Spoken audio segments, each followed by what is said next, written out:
Physics এরিয়ার education YouTube চ্যানেলের পক্ষ থেকে প্রত্যেক স্টুডেন্টসকে জানাই স্বাগতম, সুস্বাগত। তো আজকে আমরা ক্লাস 10-এর চলতড়িৎ চ্যাপ্টার থেকে যে টপিকস আমরা পড়তে চলেছি, যে তড়িৎ ক্ষমতা, ওই তড়িৎ ক্ষমতা থেকে ব্যয়িত তড়িৎ শক্তির পরিমাপ আমরা দেখব, কিভাবে বৈদ্যুতিক ইলেকট্রিক বিল গণনা করতে হয় তাও আমরা দেখব। তো আজকে একটি মাত্র কোশ্চেন আমি নিয়েছি, যে কোশ্চেনের সাহায্যে আমরা ইলেকট্রিক বিল পরিমাপের তথ্য আমরা নিজেরাই ঘরে বসে তৈরি করতে পারব। এছাড়া আর কি রয়েছে না, আমাদের ঘরের মধ্যে যদি কোনো বৈদ্যুতিক যন্ত্র থেকে থাকে, তাহলে ওই বৈদ্যুতিক যন্ত্রের রোধ কত, ওই বৈদ্যুতিক যন্ত্রের মধ্য দিক দিয়ে প্রবাহ মাত্রা কত হবে, তাও আমরা গণনা করতে পারবো আজকের লেকচারের পর থেকে। তো কিভাবে গণনা করব তার স্যাম্পল স্বরূপ একটি উদাহরণ নিয়েছি, যে উদাহরণটি আমরা দেখব, তাকে প্রথমে পড়ব, বুঝবো, তারপরে গিয়ে অঙ্কটাকে সলভ করব। তাহলে চলো আমরা অঙ্কের দিকে এগোই। তো 8টি বাল্ব 60 ওয়াট 220 ভোল্ট প্রতিদিন 10 ঘন্টা করে ও একটি ইলেকট্রিক ইস্ত্রি 1.5 কিলোওয়াট 220 ভোল্ট প্রতিদিন 15 মিনিট করে ব্যবহার করা হয়। ইলেকট্রিক ইস্ত্রিতে 1 নম্বর ফার্স্ট কোশ্চেন, ইলেকট্রিক ইস্ত্রিতে তড়িৎ প্রবাহ মাত্রা এবং রোধ নির্ণয় করো। অপশন বি, প্রতি ইউনিট 6 টাকা হারে, যে একটা বি অলরেডি ডবল হয়ে গেছে, একটা বি কে আমি ক্যান্সেল করে দিলাম, প্রতি ইউনিট 6 টাকা হারে এক মাসে বিদ্যুতের খরচ কত হবে? তাহলে কোশ্চেনটাতে আমাকে বলেছে 8টা বাল্ব দেওয়া আছে, তাহলে 8টা বাল্বের দ্বারা মোট ওয়াট কত হবে, যেটা 8টা বাল্ব একটা বাল্বের সমান হবে। তাহলে প্রত্যেকটা বাল্ব যদি 60 ওয়াট করে হয়, তাহলে 8টা বাল্ব 480 ওয়াট। তাহলে 8টা বাল্বের পরিবর্তে 480 ওয়াটের যদি আমি একটা বাল্ব লাগাই, সমান কার্যকারিতা পাবো। তাহলে চলো দেখে নেওয়া যাক কোশ্চেনটা কি। তাহলে বাল্বের দ্বারা আমরা প্রথমে ব্যয়িত তড়িৎ শক্তি বার করে নিই বাল্বের দ্বারা। তাহলে এই কোশ্চেনটা হচ্ছে কি, বাল্বের দ্বারা ব্যয়িত তড়িৎ শক্তি। এই ব্যয়িত তড়িৎ শক্তিকে আমরা কি বলে থাকি? বি ও টি, তাই না? তাহলে এই বিওটি কে আমরা পরিমাপ করি কি করে? না, watt into hour divide by 1000। Okay, তাহলে 8টা বাল্ব ছিল, কোশ্চেনটাকে লক্ষ্য করো, 8টা বাল্ব 60 ওয়াটের, তাহলে 8 ইনটু 60। ক্লিয়ার হয়েছে? প্রত্যেক দিন কতক্ষণ করে জ্বলছে? না, জ্বলছে প্রত্যেক দিন 10 ঘন্টা করে। তাহলে 10 ঘন্টা করে যদি জ্বলে একদিনে, তাহলে এক মাসে কত হবে? তাহলে এক মাসে কত হবে? তাহলে এক মাসে 10 গুণিতক 30 করে দেবো, ডিভাইড বাই 1000, যেমন আছে তেমনটাই থাকলো। আচ্ছা, তো এটা কাটাকাটি আমরা একটু করে নিই, 0 0 0 কেটে নিলাম, তাহলে কত আসছে? 848 গুণিতক 3। তাহলে একে গুণ করলে কত হয়? না, 8 3 24, 4 হাতে 3 হাতে 2, 4 3 12, 13 14। তাহলে কত পেলাম? এত বিয়োগ টি। তাহলে বৈদ্যুতিক বাল্বের দ্বারা ব্যয়িত তড়িৎ শক্তি আমরা পেলাম 444 বিওটি। এরপর আসছে ইলেকট্রিক ইস্ত্রি। তো ইলেকট্রিক ইস্ত্রির ক্ষেত্রে কি বলেছে? না, ইলেকট্রিক ইস্ত্রি বলেছে 1.5 কিলোওয়াট 220 ভোল্ট। তাহলে ইলেকট্রিক ইস্ত্রির ক্ষেত্রে আমরা লিখে নিলাম 1.5 কিলোওয়াট 220 ভোল্ট।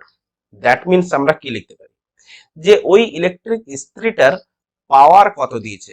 না, পাওয়ার দিয়েছে 1.5 কিলোওয়াট, মানে 1500 ওয়াট। এতটুকু ক্লিয়ার? নেক্সট 220 ভোল্ট, তাহলে ভি দিয়ে দিয়েছে কত না 220 ভোল্ট। ওকে, তাহলে পি পেয়েছি, ভি পেয়েছি। দেখো ওই ইলেকট্রিক ইস্ত্রিটার প্রথম কোশ্চেনে দেখো যে প্রবাহ মাত্রা বার করতে বলেছে। কি বার করতে বলেছে? তড়িৎ প্রবাহ মাত্রা। তাহলে তড়িৎ প্রবাহ মাত্রা বার করার ফর্মুলা কি?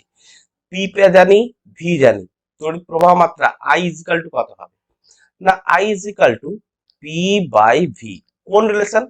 P equals to V I relation থেকে I equal to P by V. তাহলে পি এর ভ্যালু হচ্ছে কত? 1500 ডিভাইড বাই 220। তাহলে একে আমরা একটু সহজ করে নিই, 150/22 এত অ্যাম্পিয়ার। আমরা যদি একে যদি আরো ভাঙতে চাই আর ভাঙতে পারি। তাহলে প্রথমত প্রবাহ মাত্রা আমাদের বেরিয়ে গেল। তাহলে আই হচ্ছে কি? আমাদের প্রবাহ মাত্রা। ক্লিয়ার? নেক্সট আরেকটা কি বার করতে বলেছিল না ওই ইলেকট্রিক ইস্ত্রির রোধও বার করতে বলেছে। দুটো জিনিস বার করতে বলেছে। তাহলে রোধ কি করে বার করব? দেখো পি জানি, ভি জানি, আইও পেয়ে গেছি। তাহলে কোন রিলেশন আমরা ইউজ করতে পারি না দেখো P equals to V square by R. তাহলে এই ইকুয়েশন থেকে আর ইজিক্যাল টু আমি কত বলতে পারি? V square by P. Clear করতে পেরেছি? তাহলে ভি স্কোয়ার ইজিক্যাল টু কত না ভি স্কোয়ার হচ্ছে 220 ইন্টু 220, কারণ দুটো ভি আছে, ভি স্কোয়ার। পি হচ্ছে কত? 1500 ওয়াট। তাহলে 0 0 কাটলাম, তাহলে কত হলো? 22 ইন্টু 22 করলে কত হয়? 484/15 এত ওহম। ক্লিয়ার? তাহলে আমরা ওই ইস্ত্রির প্রবাহ প্রথমে প্রবাহ মাত্রা আমরা বার করে নিয়েছি, সেকেন্ড আমরা রোধও বার করে নিলাম। তাহলে রোধ কত হলো? রোধ হলো 484/15 ওহম। প্রবাহ মাত্রা এত। ক্লিয়ার করতে পেরেছি? এবারে কথা হচ্ছে কি, তাহলে প্রথম কোশ্চেনটা আমাদের এখানে ক্লিয়ার। তাহলে প্রবাহ মাত্রা কত না প্রবাহ মাত্রা হচ্ছে 150/22। প্রবাহ মাত্রা হচ্ছে 150/22 এত অ্যাম্পিয়ার। আচ্ছা, রোধ হচ্ছে কত? এখনই বার করলাম, 484/15। 484/15 এত ওহম। ক্লিয়ার করা গেছে? নেক্সট, তাহলে প্রথম কোশ্চেনটা আমাদের ক্লিয়ার হলো। সেকেন্ড কোশ্চেন যে প্রতি ইউনিট 6 টাকা হরে। তাহলে আমরা প্রথমে দেখো বাল্বের আমরা তড়িৎ শক্তির ব্যয়িত তড়িৎ শক্তি আমরা অলরেডি বার করে ফেলেছিলাম, কিন্তু ইলেকট্রিক ইস্ত্রির ক্ষেত্রে কিন্তু আমরা এখনো বার করিনি। তাহলে ইলেকট্রিক ইস্ত্রির ক্ষেত্রে কত হবে? দেখো তাহলে লেখা যাক যে ইলেকট্রিক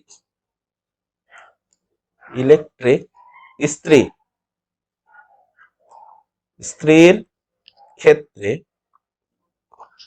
ব্যয়িত তড়িৎ শক্তি কি লিখবো? Same formula, watt into hour divided by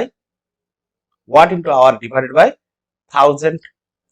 আচ্ছা, তাহলে ওয়াট কত না ইলেকট্রিক ইস্ত্রির ওয়াট হচ্ছে 1500 ইন্টু আওয়ার কত না প্রতিদিন জ্বলছে কত? 15 মিনিট। তাহলে 15 মিনিটকে আমাকে ঘন্টায় প্রকাশ করতে হবে, 60 দিয়ে আমাকে ভাগ করে দিতে হবে, কারণ 60 মিনিট মানে 1 ঘন্টা, 1 মিনিট সমান 1/60 ঘন্টা। তাহলে 15 মিনিট মানে 15/60। তাহলে এত, তাহলে প্রতিদিন এত ঘন্টা করে জ্বলছে, 30 দিনে কত হবে? Into 30 divided by 1000। ক্লিয়ার? তাহলে একে একটু কাটকুট করে নিলে হয়, 0 0 কাটলো, আরেকটা 0 কাটলো। আচ্ছা, 15 4 60, তাহলে কত আসছে? 5 3 45/4। তাহলে এত। তাহলে একে যদি আমরা একটু সিম্পল করে নিই, 1.25 এত বিওটি। তাহলে ইলেকট্রিক ইস্ত্রির দ্বারা আমরা বিওটি পেয়ে গেছি। তাহলে মোট বিওটি কত? তাহলে মোট বিওটি আমরা কি করে বার করবো বলো? দেখো মোট বিওটি, তাহলে বাল্বের দ্বারা বিওটি কত ছিল? বাল্বের দ্বারা কত ছিল না বাল্বের দ্বারা, দেখো বাল্বের দ্বারা কত ছিল? 144 বিওটি। 144 প্লাস, আচ্ছা এত বিওটি লিখে রাখলাম। আচ্ছা স্ত্রীর দ্বারা কত, স্ত্রীর দ্বারা কত বেরোলো, এই মাত্র বার করেছি 11.25 বিওটি, 11.25 বিওটি। তাহলে মোট বিওটি কত হবে, না এদেরকে আমরা সিম্পলি কি করব, যোগ করে দেব। তাহলে মোট ব্যয়িত তড়িৎ শক্তি লিখে রাখলাম সমান, যোগ করে দাও। তাহলে 0.25, আচ্ছা 551 এত বিওটি। ক্লিয়ার? এবারে কোশ্চেনটা লক্ষ্য করো, বলেছে প্রতি ইউনিট, আমরা বিওটি কে ইউনিট দ্বারাও গণনা করি, বিওটি কে ইউনিট দ্বারাও আমরা এই ভাষায় আমরা ব্যবহার করি, সচরাচর এই ভাষায় আমরা ব্যবহার করে থাকি, যে প্রতি ইউনিট মানে প্রতি বিওটি 6 টাকা, প্রতি ইউনিট 6 টাকা মানে কি প্রতি বিওটি 6 টাকা। তাহলে এক বিওটি 6 টাকা হলে, এক বিওটি যদি আমাদের 6 টাকা হয়, তাহলে এত বিওটি কত হবে, তাহলে ইনটু 6, অতএব মোট ব্যয়িত তড়িৎ শক্তি, ব্যয়িত তড়িৎ শক্তি কত হবে, না 155.25 গুণিতক 6, তাহলে এত কি লিখবো, এত টাকা।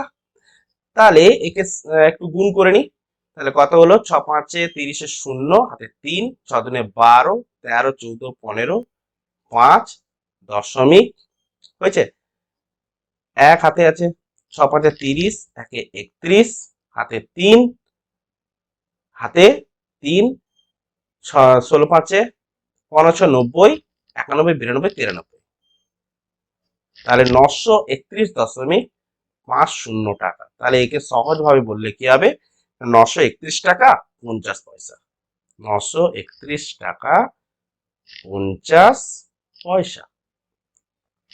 ক্লিয়ার? তাহলে কোশ্চেনের আমরা এবারে লক্ষ্য করো যে এক মাসে বিদ্যুতের খরচ কত হবে, না অ্যান্সার কি হবে, অ্যান্সার না 931 টাকা 50 পয়সা। Answer ready? তাহলে এইভাবে আমরা যে কোনো বৈদ্যুতিক বাতির প্রবাহ মাত্রা রোধ আমরা বার করতে পারবো। যদিও আমরা বৈদ্যুতিক বাতির কেবলমাত্র লেখা থাকে কি তার ক্ষমতা লেখা থাকে, আর কত বিভব প্রভেদে যুক্ত করলে সে উজ্জ্বল ভাবে জ্বলবে এবং সর্বোচ্চ তড়িৎ শক্তি ব্যয় করবে, সেই বিভব প্রভেদটাই কেবলমাত্র লেখা থাকে। তাহলে এখান থেকে আমরা ওই বাতির রোধ বার করতে পারবো, প্রবাহ মাত্রা বার করতে পারবো, ওই বাতিটি কি পরিমাণ, ওই বাতিটি কি পরিমাণ তড়িৎ শক্তি ব্যয় করবে তাও নির্ণয় করব। যদি আমাকে এখানে বলতো যে ইলেকট্রিক ইস্ত্রিটা কি পরিমাণ তড়িৎ শক্তি ব্যয় করবে বলো, না ইলেকট্রিক ইস্ত্রি কি পরিমাণ তড়িৎ শক্তি ব্যয় করবে যদি আমি দেখতে চাই, তাহলে আমি কি করে বার করব, না ইলেকট্রিক ইস্ত্রির ক্ষেত্রে বিওটি আমি জানি, তাহলে ইলেকট্রিক ইস্ত্রির ক্ষেত্রে বিওটি যদি এত হয়ে থাকে, তাহলে এক মাসে কত খরচ পড়বে, না এক বিওটি সমান 6 টাকা।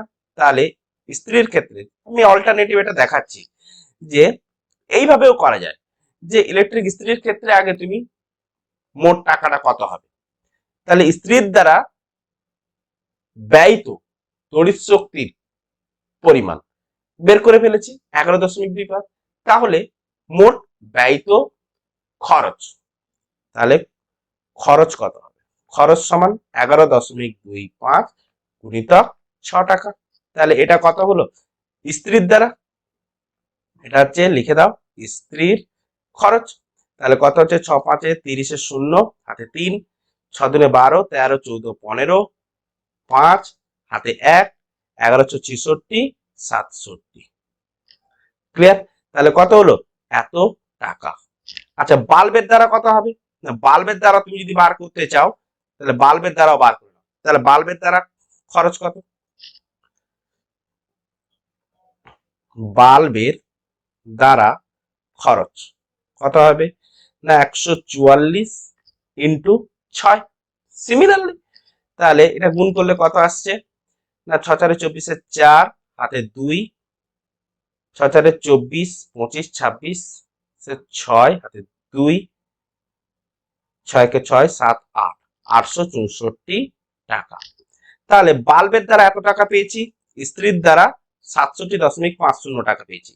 তাহলে আমি যদি ফাইনালি যদি যোগ করি, দেখো ফাইনালি এখানে কত পেয়েছিল, 931 টাকা 50 পয়সা পেয়েছিলাম।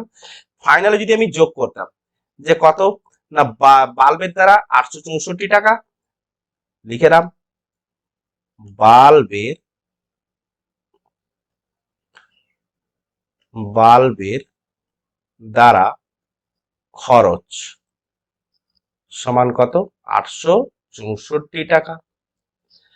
আর স্ত্রীর দ্বারা খরচ কত, স্ত্রীর দ্বারা খরচ কত না, স্ত্রীর দ্বারা খরচ কত হয়েছিল না, 67.50 টাকা, 67.50 টাকা। দেখো যোগ করো, তাহলে 0.50 বাইরে নিলাম, 7 4 11, 1 ক্লিয়ার, 6 6 12 আর 13 3 হাতে 1 8 1 931 টাকা 50 পয়সা, সেম অ্যান্সার।